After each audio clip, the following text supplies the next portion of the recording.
پاکستان تحریک انصاف کے لیے بہت ہی برا دن جو ہے وہ کل رہا۔ سپریم کورٹ آف پاکستان کی جانب سے بلے کا نشان عمران خان صاحب سے چھین لیا گیا ہے۔ کیا یہ فیصلہ درست ہے یا یہ فیصلہ غلط ہے؟ جو نقصان ہوا ہے اس میں پاکستان تحریک انصاف کا اپنا کتنا ہاتھ ہے؟ ناراضگیاں بھی ہوئیں اس پروسیڈنگز کے دوران۔ الیکشن کمیشن آف پاکستان کا سکوپ ہی نہیں بنتا۔ اب پاکستان تحریک انصاف ایک نئی مصیبت میں پھنس گئی ہے۔ احمقانہ حرکت کی وجہ سے علی ظفر صاحب کو چیف جسٹس سے معافی مانگنی پڑ گئی۔ پاکستان تحریک انصاف کے خلاف پاکستان کی سیاست میں 4 بڑے سیاستدان ہیں، لیکن زیادہ تر زد میں جو تنقید میں آئے ہیں وہ پیپلز پارٹی نہیں بلکہ پی ٹی آئی ہے۔ تنقید کے زد میں کیوں آتے ہیں یہ آپ جانتے ہیں۔ درست ہے یا یہ فیصلہ غلط ہے، اس کو ذرا تھوڑا سا ایویلیویٹ کریں گے آپ کے ساتھ بیٹھ کے، ڈیٹیل کے ساتھ جو ہے وہ اس کو میں ایویلیویٹ کروں گا، کیونکہ پوری پروسیڈنگز اس اب تک کی جو کچھ ہوئی ہیں وہ ساری ذرا اس کو آپ کے سامنے میں رکھوں گا، تاکہ رات کو کافی لیٹ آیا اور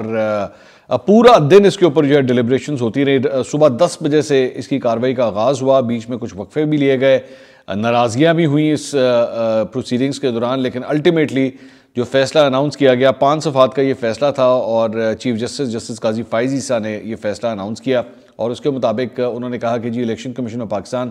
اپنا کیس پروف کرنے میں کامیاب رہا ہے، ان کی اپیل ایکسیپٹ کی جاتی ہے، اور پاکستان تحریک انصاف کے حوالے سے الیکشن کمیشن آف پاکستان نے جو فیصلہ دیا ہے وہ بالکل درست ہے، اور بلے کا نشان جو ہے کانسیکوئنٹلی ان کے ہاتھ سے لے لیا گیا۔ اس دوران الیکشن کمیشن آف پاکستان نے پہلے 4 بجے کا ٹائم رکھا ہوا تھا، اس کی ڈیڈ لائن تھی، اس کے بعد اسے 7 بجے کیا گیا، پھر اسے 9 بجے کیا گیا، پھر 10، پھر 11، پھر 11:30، اور الٹیمیٹلی جو ہے وہ لگ یہی رہا تھا کہ الیکشن کمیشن آف پاکستان جو ہے وہ سپریم کورٹ آف پاکستان کے فیصلے کا انتظار کر رہا ہے، جس کی وجہ سے یہ ٹائم لائنز جو ہے، ڈیڈ لائنز جو ہے وہ آگے سے آگے جاتی جا رہی ہیں۔ لیکن 1 منٹ کے لیے آپ کو اس فیصلے کو ایویلیویٹ کرنے کی ضرورت ہے سیاسی اور قانونی طور پہ۔ میں سب سے پہلے ذرا قانونی طور پہ جو ہے اس کو ایویلیویٹ کرنا چاہوں گا۔ سب سے پہلے یہ ذہن میں رکھیے گا کہ جب ججز کے سامنے جب کوئی کیس جاتا ہے نا، تو اس کے اندر سیاسی ماحول، سیاسی پوزیشنز، اس وقت الیکشنز ہونے والے ہیں نہیں ہونے والے، ان کا اس سے کوئی تعلق نہیں بنتا۔ وہ صرف اور صرف قانونی معاملات کو ہی دیکھیں گے، فائلز کو دیکھیں گے، آرگومنٹس کو دیکھیں گے جو ان کے سامنے پیش کیے گئے۔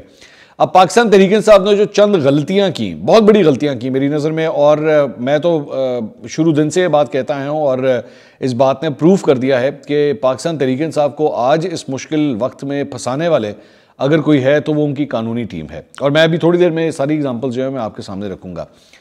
سب سے پہلی بات یہ کہ آج سے چند دن پہلے جب آلریڈی ایک بڑا امپورٹنٹ کیس جو ہے وہ سپریم کورٹ آف پاکستان کے اندر سنا جانا ہے، جانتے ہیں سب کو یہ پتا تھا اس بات کا کہ پشاور ہائی کورٹ سے اگر فیصلہ آ بھی گیا تو یہ معاملہ جو ہے سپریم کورٹ آف پاکستان کے اندر چلا جائے گا۔